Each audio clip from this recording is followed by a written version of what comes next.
Let's work on some double knitting. This project can be as big or as small as you want. I'm going to do a couple of different samples myself.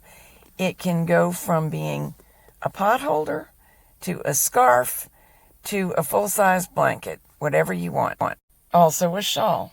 Here are some samples of what we can make. This is a scarf tail. The bottom is one of the textural stitches I'll be showing you, followed by a single stripe, some Fairisle checks, and finally some tweed. The next scarf is basically the same process, but looks completely different. Textural stitch, stripes, intarsia heart, and a... Next comes an afghan, which starts with the mock cable stitch, some stripes, some larger checks, a little bit of plain stockinette, polka dot stripes, and then the whole thing is repeated in reverse order. While there are no hard and fast rules about what size these items should be, here are some classic sizes. Coasters are generally 3 to 4 inches square, potholders 6 to 8 inches square, scarves 6 to 8 inches wide, and 48 to 60 long.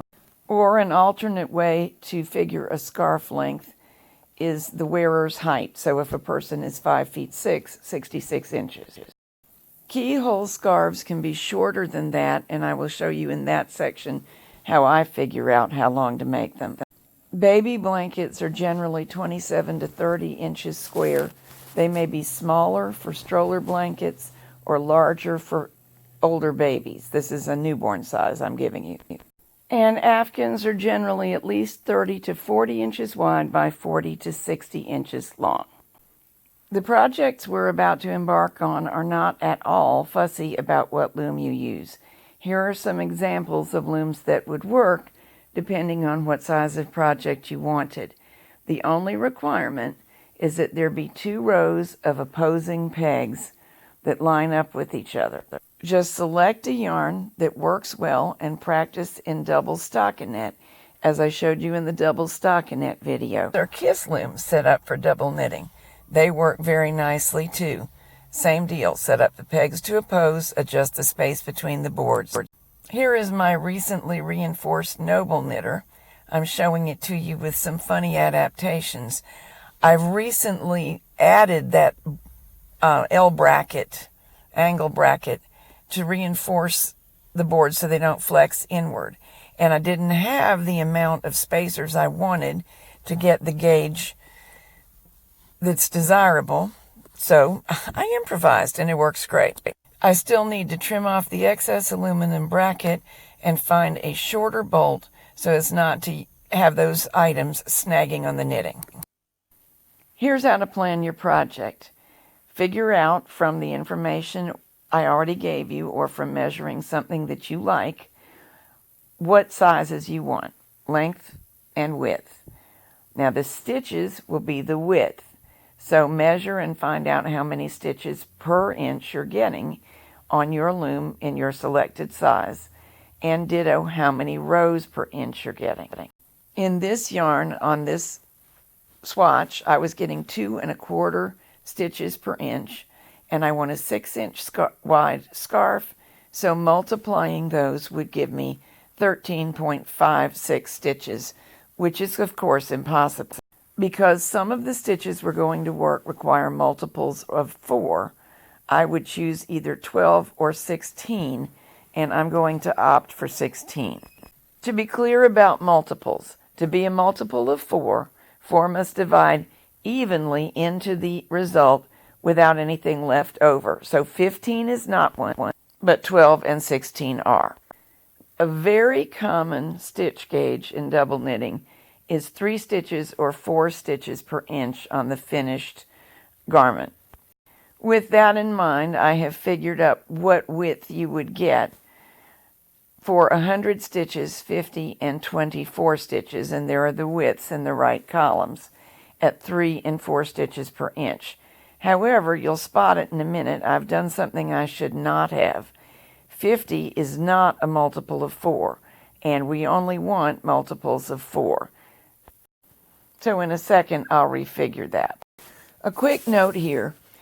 When we count gauge, we normally are only counting the stitches on one face of the fabric. So you don't have to include the fact that there were the same number of pegs in use and stitches on the other side of the fabric. Just count one face. I made this cheat sheet as I did because I was looking at looms that I have that are 150 and 24 stitches wide. Now, to make the stitches work that I'm showing you, I should have used 48 rather than 50 stitches. So I will refigure that, cross out the 50, write 48, and the widths are a little bit different, not terribly much, because it is only 2 stitches after all. This is just a cheat sheet to give you an idea. The real way that you should work to get the size you want is multiply your stitch gauge times your desired width and your row gauge times your desired length. And it's absolutely foolproof. It only requires that you make a little swatch and measure. Here's an example of how it works. Let's say I want to knit my friend a shawl, and I would like it to be 12 inches wide, so it goes around the shoulders and ends above the waist. My friend, I think, has about a 40-inch bust. The narrow dimension of the shawl, because we're going to knit it from end to end, is therefore 12 inches wide times my stitch gauge of 4 per inch, so I need 48 stitches. That's a multiple of 4, so I don't have to change it. If it had come out 50 stitches from doing the arithmetic, I would have needed to choose either 48 or 52 to get a multiple of 4. Earlier I told you that a minimum for a rectangular shawl is bust plus about 30 inches, so it will wrap around the body and go over the arms and not look skimpy, and that comes to 70 here. The bust size of 40 plus 30 equals 70. So now we simply have to determine the row count, and we don't really have to determine that in advance. We can just stop when we reach the right length.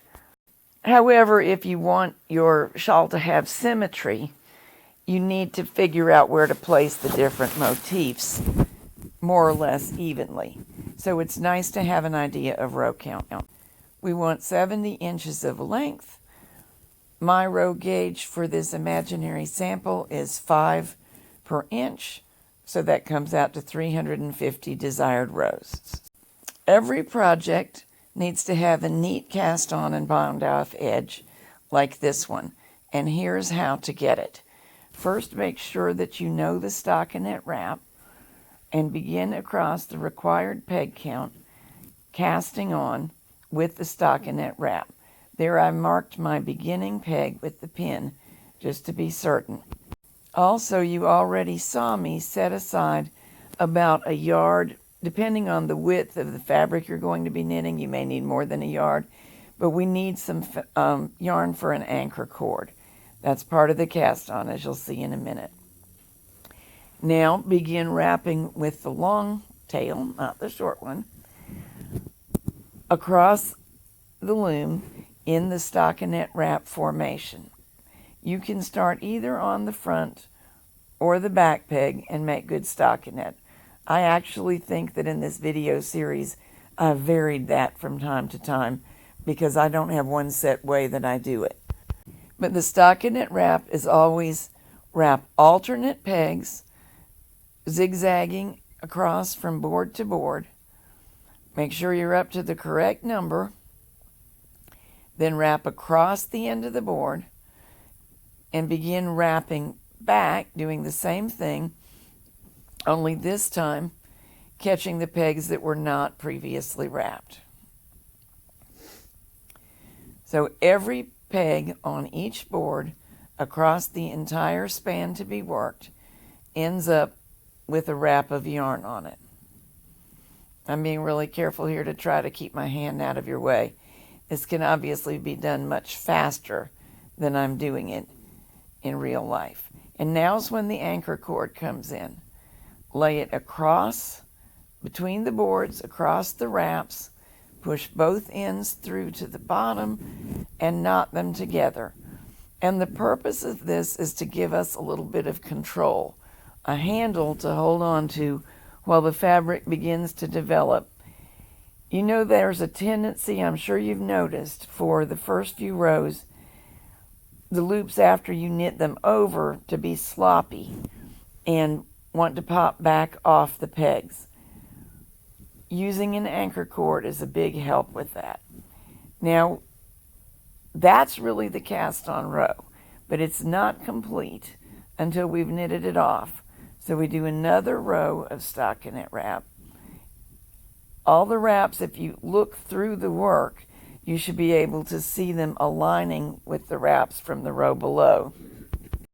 And when we reach the other end, simply knit over the row as for any other row of double board stockinette. So I'll make that go really fast so you can see it happen.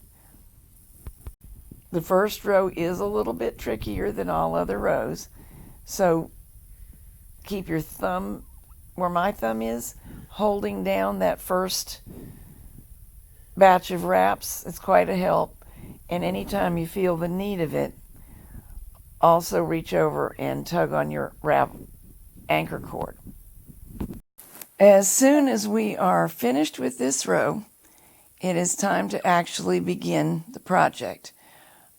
I began all of my samples with one of the two textural stitches, either the hitch stitch or the mock cable stitch, and I show them to you in two separate videos.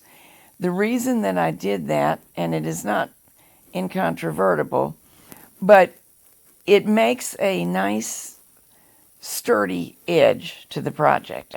So on to the next video.